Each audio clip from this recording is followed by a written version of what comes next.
नमस्कार दोस्तों, वेलकम, सुस्वागतम।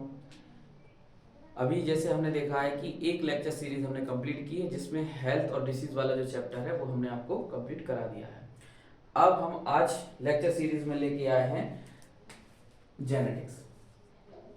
जेनेटिक्स वाला चैप्टर जो है ये हम आपको कंप्लीट कराएंगे। तो इसके लिए जो लोग अभी 12th क्लास अपियर्ड है या फिर जो 12th क्लास पास आउट है, ये हमारा जो लेक्चर रहेगा इन दोनों के लिए बहुत ज़्यादा बेनिफिशियल रहेगा। जो लोग करंट में 12th क्लास अभी पढ़ रहे हैं तो उनके लिए अच्छी बात है कि आपको ये पूरी लेक्चर मिलेगी। दूसरा, जिन्होंने 12th क्लास पास आउट कर ली है वो लोग 12th क्लास पास आउट होने के बाद अगर कहीं भी एग्जाम देते हैं जिसका बेस 12th क्लास तक रहेगा, खासकर बायोलॉजी, तो वो लोग क्या करेंगे, उसके लिए भी ये लेक्चर हमारा बहुत ज़्यादा वो रहेगा। तो आइए आज हम बात करते हैं जेनेटिक्स के बारे में। और जिन लोगों ने अभी तक चैनल को सब्सक्राइब नहीं किया है तो वो लोग चैनल को एक बार जरूर सब्सक्राइब करें, दोस्तों के बीच में शेयर करें ताकि ज़्यादा से ज़्यादा लोग इस चैनल का फायदा उठा सकें। तो जेनेटिक्स, जिसको अनुवांशिकी बोलते हैं, क्या बोलते हैं, अनुवांशिकी, है ना। इसमें दो चीज आती है, एक हेरेडिटी और दूसरा वेरिएशन। हेरिडिटी को जनरली क्या बोलते हैं, इनहेरिटेंस, है ना। तो हेरिडिटी क्या होती है, आपने देखा होगा कि जो मैंगो सीड होता है, मैंगो सीड वो हमेशा जर्मिनेट होकर क्या बनाएगा, मैंगो ट्री। कभी ऐसा नहीं होगा कि मैंगो का सीड था, बीज था मैंगो का, आम का, और वो जाके बरगद बना ले। क्यों? क्योंकि उसको ये कैरेक्टर मिले हैं कि वो ऐसा ही फल पेड़ बनाएगा जो क्या किसका होगा, मैंगो, और वो भी आगे चल के क्या फल देगा, मैंगो। ऐसे ही जैसे अपन लोग होते हैं तो अपने जो फादर या मदर होते हैं वही कैरेक्टर अपने अंदर भी होते हैं ऑफस्प्रिंग्स में। तो ये किसकी वजह से पॉसिबल है, ये चीज कहलाती है हेरिडिटी, है ना। Transmission of character from parents, मतलब फादर या मदर से ऑफस्प्रिंग, इसको हम क्या बोलते हैं, हेरिडिटी। वेरिएशन जो होते हैं ये क्या होते हैं, आपने देखा होगा कि अगर आप हैं, आपके भाई हैं, तो वो या तो फादर से थोड़ा बहुत मिलते होंगे या मदर से। अगर इसके बाद अगर दो भाई हैं तो दोनों भाई में आपस में भी थोड़े से क्या होंगे, चेंजेस होंगे, और ये जो स्मॉल चेंजेस होते हैं इनको हम क्या बोलते हैं, वेरिएशन। ठीक है, तो हेरिडिटी और वेरिएशन की जो स्टडी होती है उसको हम क्या बोलते हैं, जेनेटिक्स। तो जेनेटिक्स क्या हो गया, it is the branch of science which deals with heredity and variation, means transmission of character and the changes among the characters. ठीक है, तो आपको आई होप यहाँ तक समझ में आ गया होगा। और जो जेनेटिक्स है, ये जो टर्म है जेनेटिक्स, इस टर्म को कॉइन किया था, मतलब बनाया किसने था, विलियम बेटसन। किसने, विलियम बेटसन। ठीक है, और विलियम बेटसन ने ये शब्द बनाया था जेनेटिक्स, और इसको, इसके जो फादर हैं, जनक, इस ब्रांच के जेनेटिक्स के फादर वो हैं ग्रेगर जोहान मेंडल, है ना। तो इनका नाम है G.J. Mendel, father of genetics. कई बार डायरेक्ट पूछ भी लेते हैं कि who coined the term genetics, तो उसका आंसर है विलियम बेटसन। और किस, who is the father of genetics, तो वो है ग्रेगर जोहान मेंडल। तो इस बेस पे हम आपको दो तरह की जेनेटिक्स पढ़ाएंगे, एक मेंडेलियन जेनेटिक्स, मेंडेलियन जेनेटिक्स मतलब जो मेंडल ने दी है, और दूसरा non Mendelian genetics, non Mendelian genetics, है ना। तो दोनों टाइप की जेनेटिक्स हम आज पढ़ेंगे, मेंडेलियन और नॉन मेंडेलियन। ठीक है, तो आज शुरू करते हैं मेंडेलियन जेनेटिक्स के बारे में। तो आइए आज हम पढ़ते हैं किसके बारे में, मेंडेलियन जेनेटिक्स, है ना। जैसे ही नाम से आपको पता चल रहा होगा, मेंडेलियन जेनेटिक्स मतलब जो प्रिंसिपल और प्रोसेस जितनी भी है, फिनोमेना है, वो अगर मेंडल ने दिए हैं और उनको बाकी सब फिनोमेना ओबे करते हैं, मानते हैं, तो ऐसी जेनेटिक्स क्या होगी आपकी, मेंडेलियन जेनेटिक्स। तो इससे रिलेटेड कुछ टर्मिनोलॉजी है, कुछ शब्दावली है जो जानना जरूरी है, क्योंकि आप जब तक ये नहीं जानेंगे तब तक आगे आप पढ़ने में थोड़ा सा प्रॉब्लम जाएगी। तो सबसे पहले डोमिनेंट, डोमिनेंट आप शब्द से समझ सकते हैं कि डोमिनेंट हर वो चीज जो अपने आप को क्या करे, एक्सप्रेस करे, अपने आप को बताए कि हाँ हम हैं, तो वो चीज क्या हो गई है, डोमिनेंट, है ना। दूसरा रेसेसिव, डोमिनेंट का जस्ट अपोजिट, डोमिनेंट अपने आप को बताता है कि हम हैं, और रेसेसिव क्या होता है, अपने आप को हाइड कर लेता है, भाई हम नहीं हैं। ये कब होगा, जब इस जैसे एक जैसे हो जाएंगे, है ना। तीसरा मोनोहाइब्रिड, जब अपन क्रॉस करेंगे या आगे चल के मेंडेलियन जेनेटिक्स में, तो कुछ कैरेक्टर्स लेंगे, अगर एक कैरेक्टर को लेके हमने क्रॉस किया है, मतलब सिंगल कैरेक्टर, अगर सिंगल कैरेक्टर को लेके हमने क्रॉस किया है तो वो क्या कहलाएगा, मोनोहाइब्रिड क्रॉस। ऐसे ही डाइहाइब्रिड, अगर हम दो कैरेक्टर को लेके क्रॉस कराते हैं तो क्या हो जाएगा, वो डाइहाइब्रिड क्रॉस, है ना। तो ये क्या हो जाएगा, दो कैरेक्टर को लेके। ऐसी ट्राइहाइब्रिड, तीन कैरेक्टर को लेके हो जाएगा, ठीक है। फिर इसके बाद आता है होमोजाइगस, होमोजाइगस। आज हमने अपने YouTube वीडियो में एक क्वेश्चन भी डाला है कि जब दो एलील एक जैसे हो तो उस कंडीशन को क्या बोलते हैं, होमोजाइगस, है ना। तो होमोजाइगस क्या होते हैं, जैसे हमने बात की कैपिटल टी, अगर ये दोनों जीन एक जैसे हैं तो ये क्या कंडीशन हो गई, होमोजाइगस, मतलब दोनों एलील, मतलब दोनों जीन क्या है, एक जैसे हैं। दूसरा हेट्रोजाइगस, हेट्रोजाइगस, है ना। तो हेट्रोजाइगस क्या होता है, जैसे हमने ये बोला कैपिटल टी स्मॉल टी, तो ये कंडीशन क्या हो गई, दोनों एलील क्या है, अलग अलग हैं, एक कैपिटल है एक स्मॉल है, तो ये क्या हो गया आपका हेट्रोजाइगस। ऐसे होमोजाइगस कंडीशन ये क्या है, लेकिन ये क्या है, होमोजाइगस डोमिनेंट और ये होमोजाइगस रेसेसिव, क्योंकि वो स्मॉल लेटर से लिखे हुए हैं, ठीक है। फिर इसके बाद हम बात करते हैं एलील। एलील जनरली क्या कहलाते हैं, जीन्स जो अपन रिप्रेजेंट करते हैं, जैसे इसमें एक टी है तो ये क्या कहलाएगा, एलील, ये क्या कहलाएगा, एलील। और एलील हमेशा कैसे रहते हैं, पेयर में रहते हैं। अगर एलील अलग अलग होगा तो वो क्या बना लेंगे, गैमीट।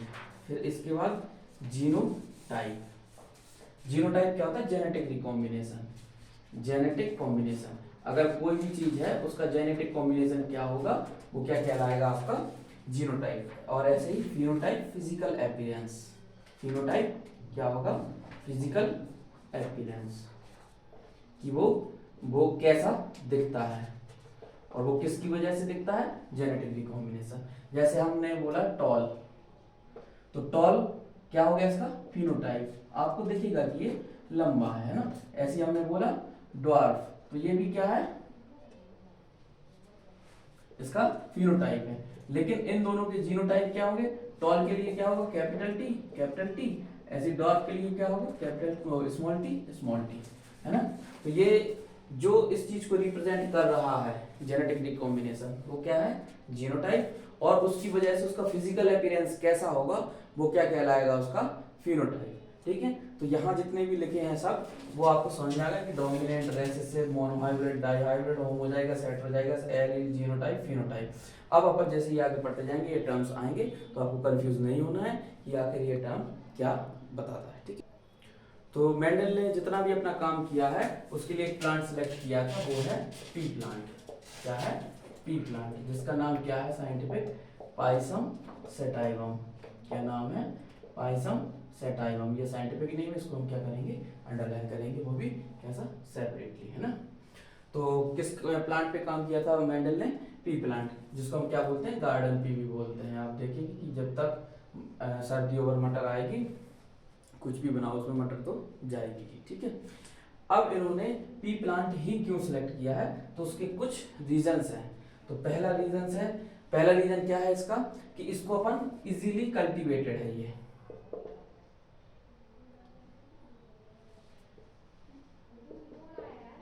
इजीली कल्टीवेटेड है, मतलब इसको हम आसानी से ग्रो कर सकते हैं अपने घर में भी, खेत में भी, कहीं पे भी, ठीक है। और इसका जो लाइफ स्पैन वो कैसा है, शॉर्ट है। तो शॉर्ट लाइफ स्पैन होने की वजह से क्या होगा, आप एक ईयर में लगभग एक ही साल में अप टू 2-3 जनरेशन इस पे क्या कर सकते हैं, स्टडी कर सकते हैं, है ना। तो लाइफ स्पैन छोटा होने का ये भी फायदा है। पता चला किसी ने किसी इंसान के ऊपर प्रैक्टिकल किया है, उसकी अगली जनरेशन आने में 20-25 साल लग गए, उसकी अगली जनरेशन आने में 20-25 साल, जो एक्सपेरिमेंट कर रहा था उतने बीच में वही निकल गया, है ना। तो इसमें ऐसा नहीं है, आप एक साल में 2 से 3 जनरेशन तक की स्टडी कर सकते हैं, ठीक है। दूसरी खास बात थी इसकी एक और कि इसमें 7 पेयर्स ऑफ कंट्रास्टिंग कैरेक्टर थे, सबसे ज्यादा है इसमें, है ना। कंट्रास्टिंग कैरेक्टर्स क्या होते हैं वो भी आगे बताएंगे। तो इसमें सबसे ज्यादा है, वो भी कितने हैं, 7 पेयर्स, ठीक है। चौथा, ये क्या है, क्रॉस पॉलिनेटेड है। क्रॉस पॉलिनेशन का बहुत ज्यादा इफेक्ट होता है। आपने पॉलिनेशन वाले चैप्टर में पढ़ा होगा कि सेल्फ पॉलिनेशन की वजह से जो क्रॉस पॉलिनेशन होता है इससे जो वेरिएशंस हैं वो ज़्यादा आते हैं, इसलिए ये। और कोई अगर बोले कि ये चीप है, मतलब सस्ता पड़ता है, या ये इजीली अवेलेबल है, कहीं भी मार्केट में मिल जाता है ठेले वालों के पास, तो ये। और ये इकोनॉमिक इम्पोर्टेंस है इसकी। अगर ये सब रीजन है तो आप इसको गलत बोलेंगे, है ना। कई बार क्वेश्चन में क्या होता है, ऑप्शन में कंफ्यूज करने के लिए दे देंगे कि why Mendel selected pea plant, और उसमें लिख दिया कि चीप है, इजीली अवेलेबल है, इकोनॉमिक इम्पोर्टेंस है। तो इन कारण को आपको नहीं चुनना है। इनके जो सही कारण है कि मेंडल ने क्यों चुना था, वो इजीली कल्टीवेटेड, इसको आसानी से उगाया जा सकता है, इसकी लाइफ स्पेन बहुत छोटी है, लगभग 1 साल में आप 2 से 3 जनरेशन पे काम कर सकते हैं। इसमें सबसे ज्यादा 7 पेयर ऑफ कंट्रास्टिंग कैरेक्टर्स हैं, इसलिए इसको उन्होंने सिलेक्ट किया था। और दूसरा, ये क्रॉस पॉलिनेटेड प्लांट है, तो इसमें वेरिएशंस ज्यादा आएंगे, इसलिए प्लांट इनमें पी प्लांट चुना था, ना कि इसलिए कि वो चीप है, इसकी सस्ता है, आसानी से मिल जाता है, ठेले वाले बेचते रहते हैं ठंडियों में, तो ये भी नहीं है इसका कारण है। इकोनॉमिक इम्पोर्टेंस इसकी ऐसी कोई ज़्यादा है नहीं है, बल्कि ये क्या है, यूज़ किया जाता है खाने में, चाहे आप पुलाव बना लो, चाहे इसका मटर पनीर बना लो, है ना, तो ऐसा नहीं है। कंट्रास्टिंग कैरेक्टर्स, अभी मैं बात की थी कि इसमें कितने होते हैं, 7 पेयर, है ना। तो ये बात तो पता चले कि हमेशा कैसा होगा, पेयर में होगा। सबसे पहला इसका एग्जांपल है जैसे हाइट, है ना। तो हाइट के अपन को 2 वेरिएशन देखने को मिले, एक टॉल और एक ड्वार्फ, है ना। तो टॉल ये क्या हो जाएगा, डोमिनेंट, और ड्वार्फ क्या हो जाएगा, रेसेसिव। तो अपन को ये डोमिनेंट रेसेसिव ऐसे टेबल बना लेंगे। तो हाइट के लिए कौन से 2 हैं, टॉल एंड ड्वार्फ। फिर इसके बाद फ्लावर कलर, फूल, 2 कलर के फूल होते हैं इसमें, ठीक है, एक पर्पल और एक वाइट। जो पर्पल है वो डोमिनेंट है, और जो वाइट है वो क्या है, आपका रेसेसिव है। तो 2 कैरेक्टर हो गए। तीसरा कैरेक्टर फ्लावर पोजीशन, फ्लावर की पोजीशन, 2 तरीके से आप इसमें फ्लावर देखेंगे कि फ्लावर पोजीशन के अकॉर्डिंग। तो एक होते हैं एक्सियल और एक टर्मिनल। टर्मिनल मतलब एंड पे, जैसे ये स्टेम है पूरा और ये फूल है, और एक्सियल मतलब साइड में, जो मेन स्टेम है वो बढ़ती जाएगी, कंटिन्यू ग्रो होगी, और टर्मिनल क्या होगा, ये होगा, है ना। तो जो एक्सियल है वो डोमिनेंट है, जो टर्मिनल है वो क्या हो जाएगा, आपका रेसेसिव कैरेक्टर हो जाएगा। फिर इसके बाद सीड कलर, सीड कलर, तो जो सीड कलर है उसमें येलो जो है वो डोमिनेंट है और ग्रीन रेसेसिव है, ठीक है। फिर इसके बाद सीड शेप, सीड का शेप, जो राउंड है वो डोमिनेंट है, मोस्टली राउंड मिलेंगे, और जो रिंकल्ड है मतलब जिसमें झुर्रियां टाइप में होंगी वो क्या है, रेसेसिव है। इसके बाद पॉड शेप, पॉड शेप एक होती है फली जो बहुत ज्यादा फुल एकदम फूली हुई होती है, क्योंकि उसमें मोस्टली राउंड सीड होते हैं, और एक होती है कॉन्स्ट्रिक्टेड, कॉन्स्ट्रिक्टेड जो होती है वो पिचकी हुई रहती है ना। और इसके बाद जो 7 कलर है वो है, वो 7वां कैरेक्टर है वो है पॉड कलर। जो पॉड कलर होगा उसमें उल्टा होता है, जो ग्रीन होता है वो डोमिनेंट होता है, और जो येलो होता है वो क्या होता है, आपका रेसेसिव होता है। तो आइए देखिए, यहाँ हमने 7 कंट्रास्टिंग कैरेक्टर्स की बात की है। पहला हाइट, जिसमें टॉल डोमिनेंट है और डॉर्फ रेसेसिव है। दूसरा फ्लावर कलर, जिसमें पर्पल डोमिनेंट है, व्हाइट रेसेसिव है। फिर फ्लावर पोजीशन, जिसमें एक्सियल डोमिनेंट और टर्मिनल रेसेसिव है। सीड कलर, येलो डोमिनेंट है, ग्रीन रेसेसिव है। सीड शेप, राउंड आपका डोमिनेंट है और रिंकल्ड रेसेसिव है। फिर पॉड शेप, फुल और कंस्ट्रक्टिव, जिसमें फुल क्या है आपका डोमिनेंट है और कंस्ट्रक्टिव कैसा है, रेसेसिव है। फिर पॉड कलर में ग्रीन डोमिनेंट है और ये येलो आपका रेसेसिव है। तो ये 7 पेयर ऑफ कंट्रास्टिंग कैरेक्टर्स थे जो मेंडल ने देखी थी, इसलिए इन्हें पी प्लांट सेलेक्ट किया था। तो आइए हम बात करते हैं मेंडल्स लॉ। मेंडल ने कौन कौन से लॉ दिए थे? तो मेंडल ने 3 लॉ दिए थे। पहला है law of dominance, law of dominance. दूसरा law of segregation, law of segregation, और इसी को बोलते हैं purity of gamete, purity of gamete. तीसरा law of independent assortment, law of independent assortment. ठीक है, तो ये 3 लॉ हैं जो मेंडल ने दिए थे। Law of dominance, law of segregation जिसको क्या बोलते हैं purity of gamete, law of independent assortment. ये दोनों जो हैं ये एक कैरेक्टर को लेके किया जाता है, इसलिए क्या कहलाती हैं? Monohybrid cross. और ये 2 कैरेक्टर को लेके किया जाता है, इसलिए इसको क्या बोलते हैं? Dihybrid cross. तो आइए हम सबसे पहले लॉ ऑफ डोमिनेंस के बारे में पता करते हैं कि आखिर ये होता क्या है और ये कैसा है। ठीक है, तो लॉ ऑफ डोमिनेंस में ये बात कही गई थी कि जब अपन ने क्या किया है, एक सिंगल कैरेक्टर को लेके क्रॉस किया है। अब सिंगल कैरेक्टर को लेके क्रॉस करेंगे तो एक कैरेक्टर जो होगा वो डोमिनेंट होगा, एक होगा वो रेसेसिव होगा। ठीक है, तो हमने सबसे पहले जैसे लिया कि कैरेक्टर, कि अपन कैरेक्टर लेते क्या है, तो कैरेक्टर हमने लिया हाइट ऑफ प्लांट, है ना, हाइट ऑफ प्लांट। तो इसके पेरेंट्स जो बनेंगे, पेरेंट्स जिनका फिजिकल अपीयरेंस क्या होगा, एक होगा टॉल और एक होगा ड्वार्फ, है ना। तो टॉल और ड्वार्फ को जब हमने एक सिंगल कैरेक्टर को लेके क्रॉस किया है तो इसके जीनोटाइप क्या बनी? जीनोटाइप क्या बनी है? कैपिटल टी, और इसके क्या बनेंगे? Small T. आपको ये बात पता ही होगी कि जो डोमिनेंट होता है उसका कैपिटल लेटर लेते हैं और रेसेसिव के लिए उसी का स्मॉल लेटर लेते हैं, है ना। तो ऐसा नहीं होगा कि कैपिटल टी और कैपिटल डी, तो ऐसा नहीं होगा। Capital T small T. Genotype ऐसे बनेंगे। अगर हम इनकी गैमीट्स की बात करेंगे तो इसके गैमीट्स क्या बनेंगे? कैपिटल टी, स्मॉल टी और स्मॉल टी। ठीक है, तो ये क्या बनेगा इसके गैमीट्स। अब इसका जो F1 जनरेशन होगी वो देखिए आप क्या होगा, कैपिटल टी स्मॉल टी, एक यहां से लेंगे एक यहां से लेंगे, फिर कैपिटल टी स्मॉल टी, फिर इसके बाद कैपिटल टी स्मॉल टी को कभी भी पहले नहीं लिखेंगे। ठीक है, कैपिटल टी स्मॉल टी। तो ये जितने भी बने हैं इनका अगर फिनोटाइप देखेंगे तो ये कि सब के सब कैसे होंगे? टॉल। लेकिन ये कैसा कंडीशन है? हेट्रोजाइगस। तो इस कंडीशन को बोलेंगे हम हाइब्रिड टॉल। और ये जितने भी बन रहे हैं वो कैसे हैं? Hybrid tall. तो ये क्या होगा? 100% टॉल। तो हमने ये देखा कि F1 जनरेशन जो है उसमें जब हम क्या करेंगे, सिंगल कैरेक्टर को लेकर क्रॉस करेंगे, एक डोमिनेंट एक रेसेसिव। तो जितने भी अपन को यहाँ पे ऑफस्प्रिंग मिले हैं ये सब कैसे मिलेंगे? टॉल, है ना, डोमिनेंट जैसे। लेकिन ये डोमिनेंट होगा इस डोमिनेंट से क्या होगा? अलग होगा। ये जो डोमिनेंट होगा वो कैसा होगा? हाइब्रिड डोमिनेंट, है ना। तो इसको क्या बोलेंगे अपन? Hybrid toll. और ये इसका जो रेशियो रहेगा वो कैसा रहेगा? 100%। जितने भी बनेंगे वो सब के सब क्या होंगे? 100% टॉल ही होंगे, है ना। तो ये हमने एक कैरेक्टर को लेके क्रॉस किया है तो इसको हम क्या बोलेंगे? मोनो हाइब्रिड, है ना।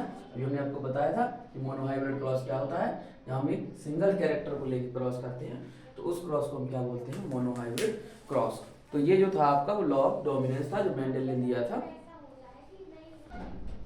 लॉ ऑफ सेग्रीगेशन, जो सेकंड लॉ है वो है लॉ ऑफ सेग्रीगेशन।